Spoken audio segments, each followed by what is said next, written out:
Бүгін эфирде. Бирок не қылдың? Тарынып қалды. Бирок кешіріп қойды. Тарын үшін жаздым де. Ал достар, қайырлы кеш барлықтарыңызға. Біз Айка екеуміз кешкі салқынмен далада отырып тамақ ішейін деп жатырмыз. Кешіге жоқпыз. Енді ішеміз дейсің. Ішейін деп жатырмыз дедім ғой. Ішіп жатырмыз деп. Біз күтіп отырмыз тамақ. Жолдың жағасында, Әл-Фарабидің бойында, короче. Соным. Тарынып қалдың ба бағана? Кешірдім болды. Кешірді. Тарынып атқан жоқ. Тарынған жоқпын, кешірдім. Ал біздің тамағымыз келді. Осындай, короче, стейк. Ат болсын жан. Рахмет.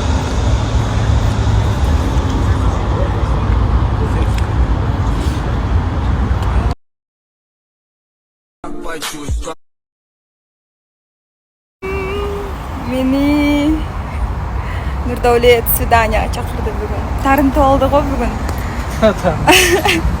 Тарын ішіңді жазам деп мені свидания шақырды. Шо. Короче, стористеп көріп тұрға. Менде Нұрдәулетке бір сұрақ. Нұрдәулет, енді құдайым көрсе, екеуміз үйленеміз, я? Үйленеміз ба? Әрине, Алла қаласа. Сол кезде мені қанша уақытта бір Қырғызстанға ата-анам қасына жіберіп тұрасың? Біріншіден, мен сені жалғыз жібермеймін ол жаққа. 6 айда бір барып тұрамыз. Енді той тұмалақ болып жатқан кезде жақсы жаңалық егер енді адам болғаннан сынақ болады ғой. Кейде бір сондай оқыс оқиғалар болған кезде әрине бірге барып тұрамыз жиі. Без этого жарты жылда бір барып тұрамыз, я? Причина болмаса баруға, жарты жылда бір барып тұрамыз. Өйткені біздің көп уақытымыз тұрмыс тіршілікпен кетіп қалады. Поэтому жұмыстармен жарты жылда бірге барып тұрамыз. Бірге барып тұрамыз. Қанша күнге?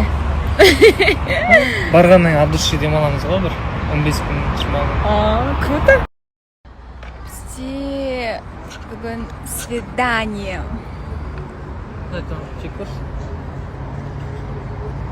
Стейк.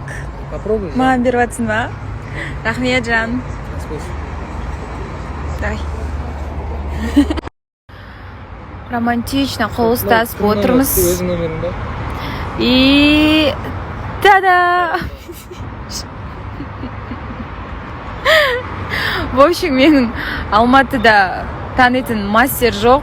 Пожалуйста, жақсы танитын мастерлеріңіздер болса айтыңыздаршы. Тырнам тұсату керек болып тұр. Сын қалды. Мынау Нұрдәулет, мынау мен.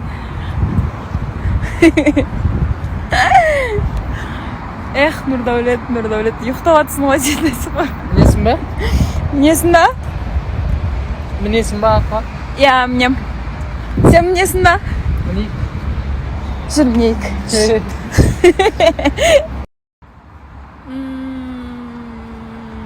Не дейсің? Рахмат. Чоң рахматты. Чоң рахмат. Ой. Сен не дейсің маға? Чоң рахмат. Неге? Тарынғаның үшін. Тарынғаның үшін. Ой, блин. Шындай.